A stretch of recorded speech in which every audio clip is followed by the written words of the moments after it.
Hello everyone and welcome back to Himalayan Tales. Today I'm standing here at a very significant place in Bhutan, the National Memorial Chotin, located in the heart of Thimphu. This Chotin was constructed in the year 1974 and it sprang through the union of deep devotion and spiritual aspiration. The third king of Bhutan, Jigme Dorje Wangchuck, wanted to find a way to bring everlasting peace to the kingdom during his reign and during the reign of the future leaders. The then Queen Mother, Ajipinsuchorin Wangchuck, sought for a way and was advised by Chapje Dinjum Rinpoche, a revered spiritual master. Chapje Dinjum Rinpoche advised to build a stupa weaving sacred teachings such as Vajrakiliya, Kagi, and Gongdi, and this stupa is a didil. The project was entrusted by Chapje Dinjum Rinpoche to Thinley Norbu Rinpoche, who undertook the responsibility to complete the construction of the Chotin. Once the construction was completed, the consecration ceremony was led by Chapje Dinjum Rinpoche himself, and it was accompanied by many auspicious signs. These auspicious signs were a divine confirmation of the blessing imbued at this sacred site. Filming here feels right today as it will mirror a key thread in our story.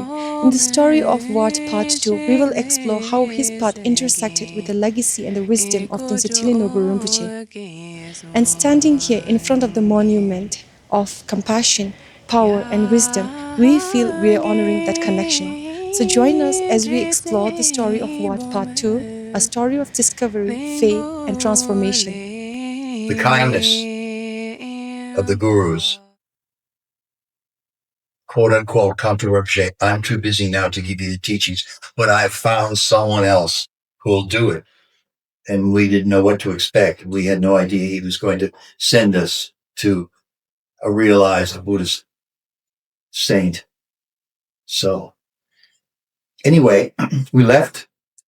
We went back to, while we were there, we met Dorzang Rinpoche and Chogyal Rinpoche, Rinchen Tobgyal, who was a young, tall, strapping man.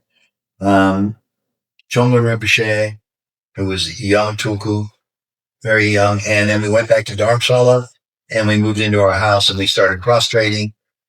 And we prostrated through a monsoon. At 2 points did we leave. At one point, Phoebe and I, we really just needed a break. So we went down to Bodh Gaya, and we got to Bodh Gaya and we stayed there and we did pilgrimage to Bodh Gaya, Rajgir, Vulture's Peak, Sarnath. Then we went Varanasi, went to Sarnath. We went to Nalanda. So we did that Nakor. And then we came back. And then I believe we had finished our prostrations and Phoebe and Martin Zelansky had gone off to Afghanistan on a holiday, and Mick Bandy and I decided that we had heard that His Holiness the Dalai Lama was giving the Kalachakra initiation up in Ladakh, and he was giving it at a place called Choklomsar, and that's the confluence of the Indus. So the Indus joins the Brahmaputra at that stage, or the Ganges.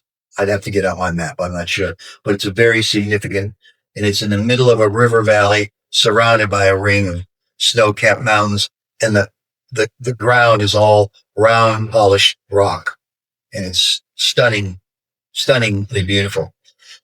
So we took buses up, and on the way there, we stopped in Srinagar and enjoyed a bit of a houseboat, sojourn. And then when we got to Ladakh, we stayed in Leh for a while. And I had met, we stayed for Leh, and then we got to Chogalomsar, and we were looking for a place to stay, and we couldn't find a place to stay. And I can't remember exactly how it happened, but we met a young Lama, and he took us up to the monastery that he was staying in. And His name was Choje Tuku, and he was a disciple of Dujum Rinpoche. But he was staying in a monastery there, which was actually was a Drupal monastery. So we went up to the monastery and asked, and they said, yes, you can stay in the guest house. So we stayed in the guest house. Well, upstairs in the Gompa, um, also for the initiations were staying Drukpa Tukse Rinpoche, the young Drukchen Rinpoche, Situ Rinpoche, who was one of the few high lamas of the Kagyu who hadn't been at the Kagyu Natsa laws. We got to meet him, and I believe he was still a teenager, or maybe, late teens, early 20s. Anyway, so we finished the initiations. It was amazing. There were over 100,000 people there from all over the place, mainly Ladakhi nomads. It was an incredible experience. So we went back to Dharamshala, and our Indian visas were finished, so I went back to Nepal. So I'm guessing this is probably coming to the end, coming to the middle of 75, 76, something like that. Anyway, I got back to Nepal, and at the time, Trongul Rinpoche, the Kempo from Rumtek, well, he was actually from Trongul Gompa, but he had been the Kempo at Rumtek. He and Tenga Rinpoche was giving a lot of teachings. And again, they were basic seminal texts that anybody who was studying Buddhism would like to take teachings on. So it was Abhidharma Kosha, Madhyamaka Avatara, Bodhicharya Avatara, basic texts like that. And he was also giving small sadhanas, explaining teachings on different practices, and one of which was Mipam Rinpoche Shower of Blessings. So what was happening at this stage is, again, because translations were so scarce, we were using Tibetan, Sikkimese, Nepali translators with experience in Buddhism who actually had gone to English medium schools and who had English. And we were piecing these translations together little by little. We were using a typewriter to type them out, and then Ronio Gestetner copying them. And we set up a little translation bureau called Lundrup Teng. And the name comes from a press that existed in Dage, in Kham, and Lundrup Teng, and where the Dage Lakang, they printed so many important texts came out of there. And they had a big facility there. So Trongul Tuku named it after that.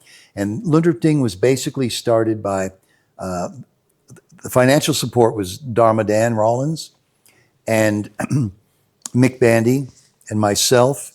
And we were fortunate enough then to have someone show up in Boda by the name of Shaki Dorje, who is an extremely experienced translator. Shaki Dorje was a student of Jatral Rinpoche, and had gone to Jatral Rinpoche when he first met him and said, Rinpoche, I'd like to take some teachings. And Jatral Rinpoche said, I'll teach you when you can speak Tibetan. And Shaki Dorje said, what do I do? How can I do that? And he said, you can go work in my kitchen until you can speak Tibetan. So Shaki Dorje went and worked in Jatral Rinpoche's kitchen for years until he could speak Tibetan. And Shaki Dorje remains a renowned translator. He's also a Tibetan doctor.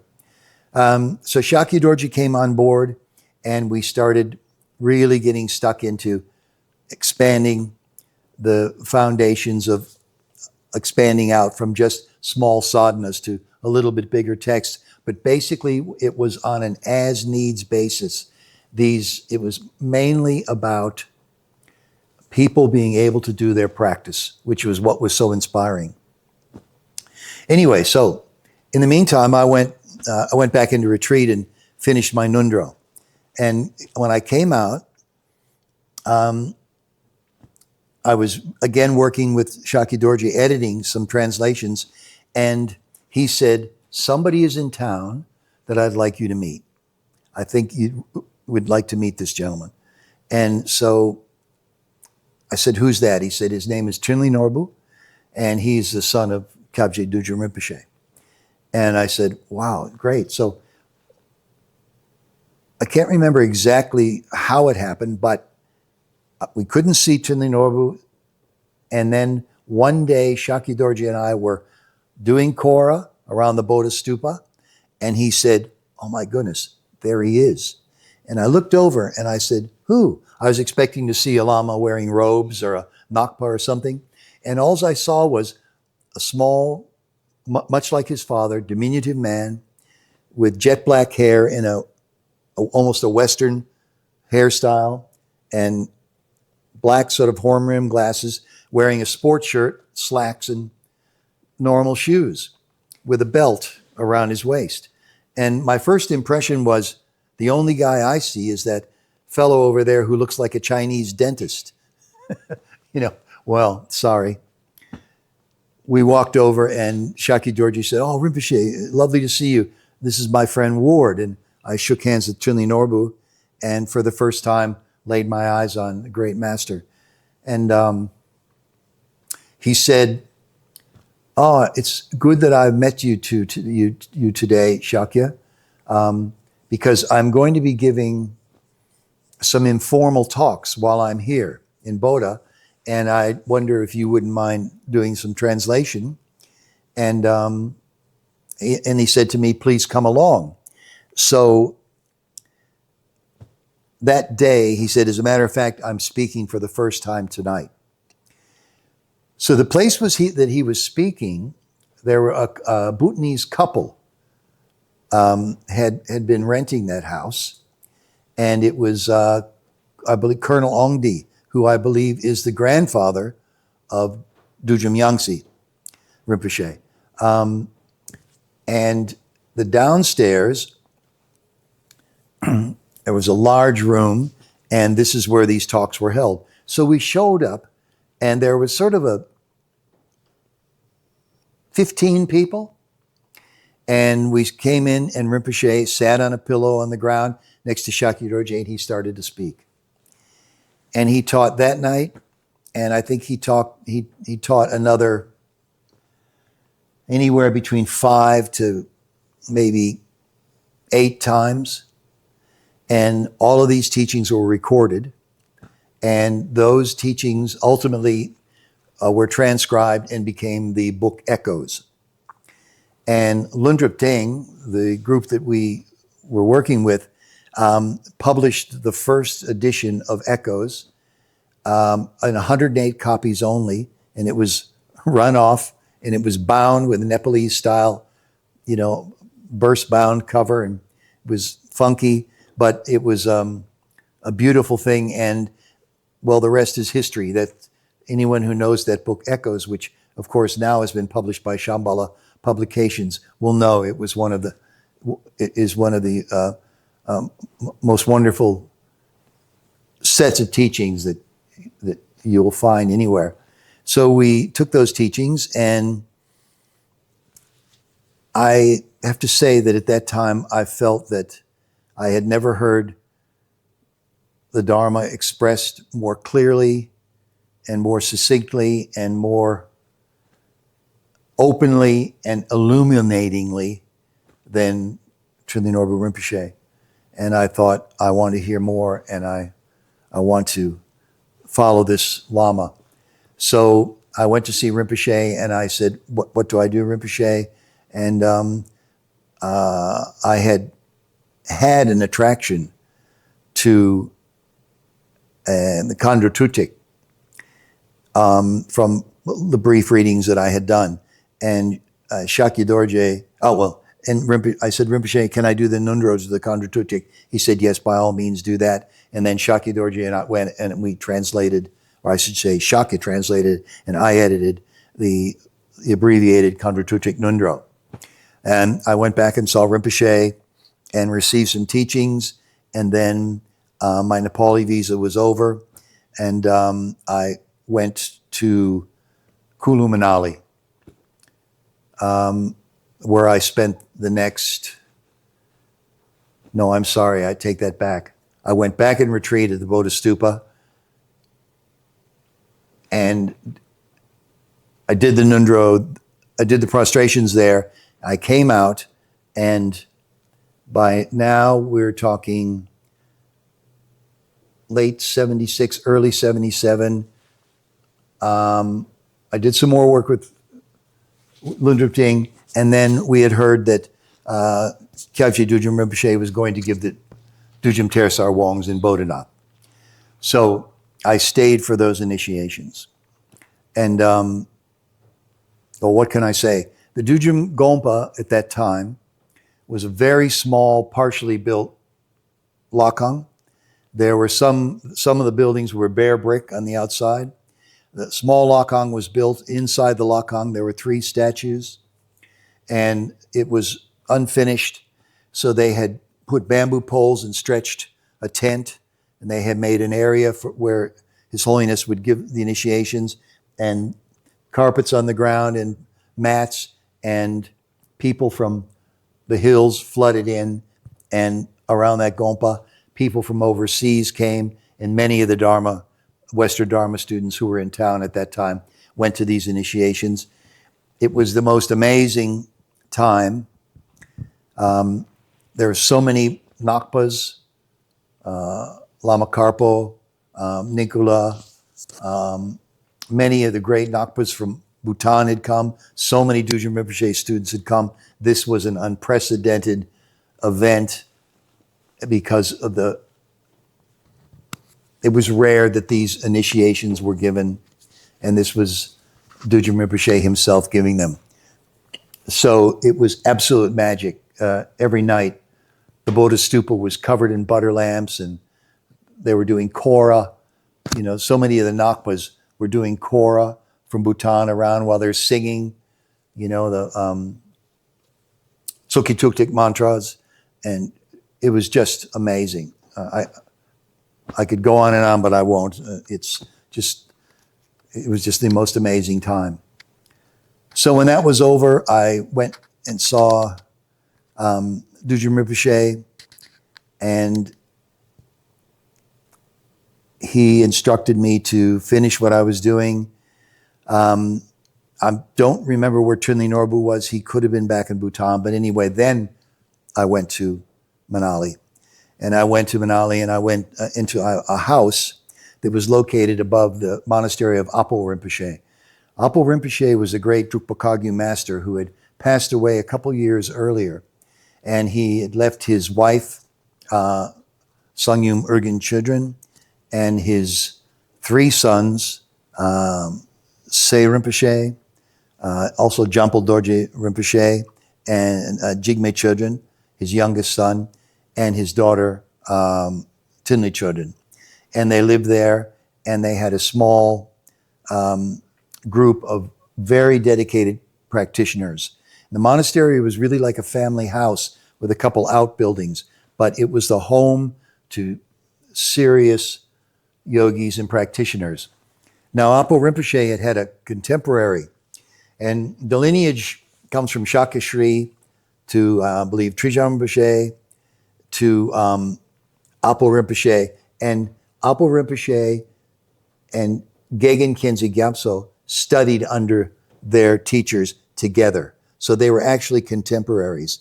And Gegen Khyentse then became the teacher of the lineages, and where he passed on the lineages from Shakya, most notably the 6 Yogas of Naropa, and which contained the Poa, which was a mind terma, which was a mind teaching from Milarepa directly to Shakya, to Trijang Rinpoche, to Gegen. So it was a very short, compressed lineage, and things like that. Young novices would come from out of the hills into the Bebkor to do Salum and Trulkor practices, and this was a center for that sort of thing. So we were so fortunate to be near this vibration where everyone was practicing, and it just spurred your practice on, because it was very easy to just get caught up in going into the bazaar, which I did on numerous occasions, and wasted times and drank chung. But with those people there as continuously as our Dharma support and Sangha I can't tell you. I can remember on winter nights, we'd go upstairs to the kitchen, and Sangyum and a couple helpers would have the big, bukari burning away, and they had big pots of tupa and momo and stuff, and they would invite us, and we'd all sit and eat with the family, and then afterwards we would do chod practice together. And they did, at that time, they did Kandro Kejang, which is a chod practice that comes from Longchenpa, and they did that practice, and I can still hear that beautiful song. And so many warm memories, and I think I spent probably 3 years there in and around that monastery, and there were some most wonderful days of my life. Coming and going from that monastery, of course, were some incredible masters. Sengdra Rinpoche, who was a young tulku, he also was a student of previous Trijang Rinpoche, and so many dedicated practitioners. It was incredibly inspirational. So I had a house sort of up the hill, and I finished my Khandro Tujik Nundro up there. And when I came out of retreat, I received news that His Holiness Dingo Khyentse Rinpoche was going to give the Rinchen Terdzo, another of the 5 treasures of Jangmun Kongtrul, in Clementine at Minderling Monastery. So I really wanted to do this. Previously, and I left this out, while I was living in Boda, His Holiness Dingo Khyentse had given teachings to small groups of Westerners. And I look back on those days and I think how wonderful it was to be with a group of 5 or 6 Westerners receiving teachings from Khyentse Rinpoche in a small room, and going up there and sitting and talking to him and discussing your practice or different points, with him personally, with no time constraints, and how generously such a Lama of his standing and accomplishment would take so much time to help us. That was just remarkable. One thing I left out, I really have to backtrack, is that I think it was 78. I'm getting my dates a little mixed up here. Not long after the Dujum Tersar, in the monsoon period, His Holiness Dingo Khyentse Rinpoche gave a long series of initiations, mainly to the young tulkus. And there are a couple photos from this period, and when you look at these photos, you can see, Namkhin Ningpo Rinpoche, Zonsar Khyentse Rinpoche. It goes on. Garab Dorje Rinpoche, Jambal Dorje Rinpoche, so many of the Ponlop Rinpoche, Latrol Rinpoche, on and on and on. All as young men and young boys, in fact. And Choji Tuku, Rinchen Terdzo, Zigar Kongtrul, Jigme Khyentse, Pema Wangyal. It's quite remarkable.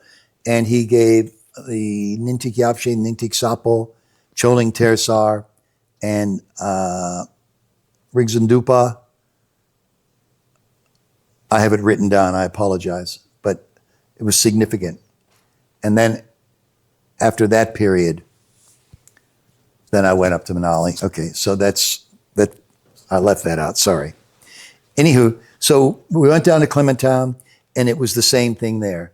Minderling Monastery, Dingo Khyentse Rinpoche was giving the initiations of the Rinchen Terdzo, which really I think I was gone for 6 months for the whole collection. And during that time, His Holiness Pema Norbu Rinpoche came, Zodo Rinpoche came, Minderling Trichin, of course, was there. And then all the same young tulkus came. There were probably 75 Westerners by now. We sat through those initiations together. And of course, it was the same thing. It was the exchange of information.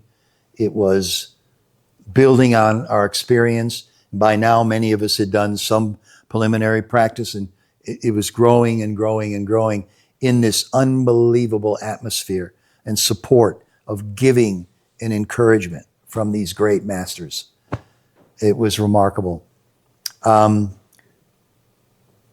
number of those teachers gave some small teachings. There wasn't a lot of time because the Wongs took up the day. When the Wongs were over, Dodrup Chen Rinpoche came and gave the Lung. There was a break between the Wong period and the beginning of the Lungs, and myself and Eric Pema Kunzang and Jakob Leschly, we used the opportunity to go up to Missouri and meet with and stay with a yogi by the name of Lama Tobgyal. Lama Tobgyal was a renowned practitioner and showed signs of dedication and commitment to his guru, Jamyang Chensi Chochi Lodro, that went beyond. The tales of Lama Tobgyal, he was a legend. He offered his finger as a butter lamp. He would go into retreat for 6 months and not touch any food or anything. And then when he came out, he would drink alcohol, and he was, I guess, people use the term crazy yogi. Well, I don't like to use the term because I don't think any of them are crazy. I think they're, but he had displayed all the signs of that. Anyway, we spent a lot of time with him, and then we came back to Clementown, and after the Lungs, we all scattered again to different parts of the earth. A lot of the people from that period then went to France, where Dujum Rinpoche and Dingle Khyentse Rinpoche conducted the 3-year retreats. A number of Westerners went into those retreats, and they are now teachers and translators and, or householders and Buddhist practitioners. And from that, if you look back to how it started, the driving force for all of this was the generosity, the kindness, the love and care of those great, great masters, what they did for us. And to develop devotion in that time was as easy as falling off the log.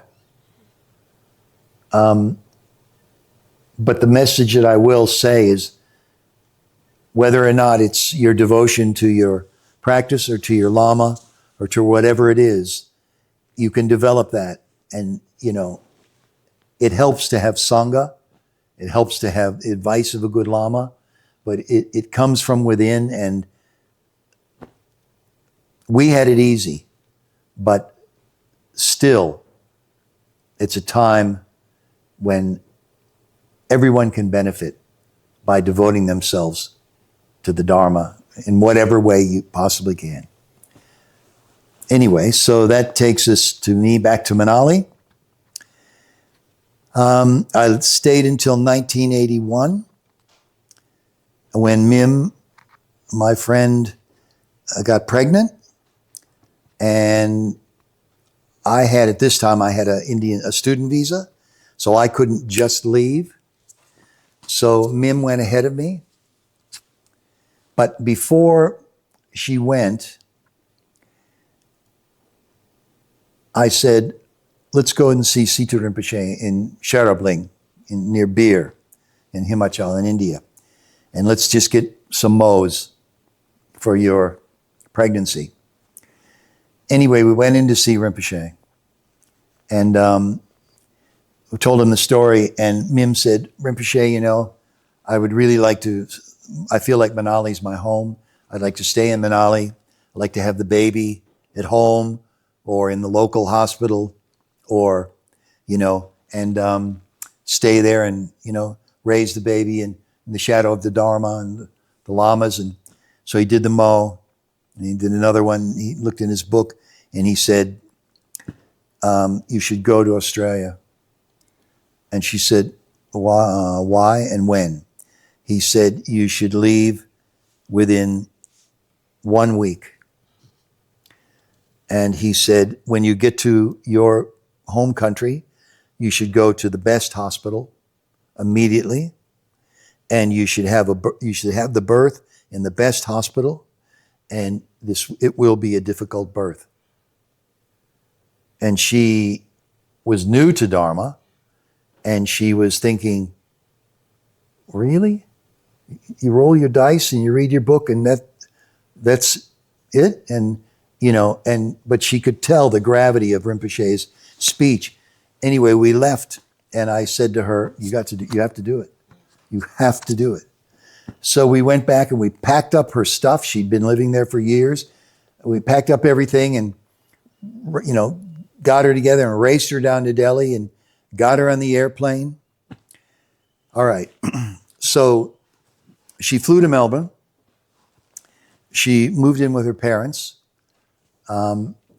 She went to a doctor, and she was admitted immediately to the hospital, and she had a cyst in the birth canal, which was as big as a cricket ball.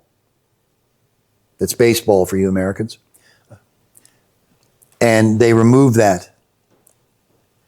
And I showed up about a month later, and she went into the Royal Women's Hospital at the Melbourne Hospital, and to the birthing center there, and she had 20-hour labor. She had pethidine, she had gas, she had, the baby was born with the cord around its neck. She had an episiotomy she was cut to allow the baby out. She then hemorrhaged. And I just kept thinking of this happening in Manali. Mim and the baby would have died, I think. They would have died. So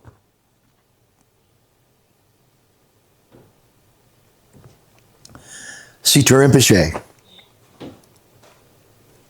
Anyway, so I went, before I left, well, I should say just after I left Manali and before I came to Australia for the birth, I made a detour and I went to see Thinley Norbu, who was in Nepal.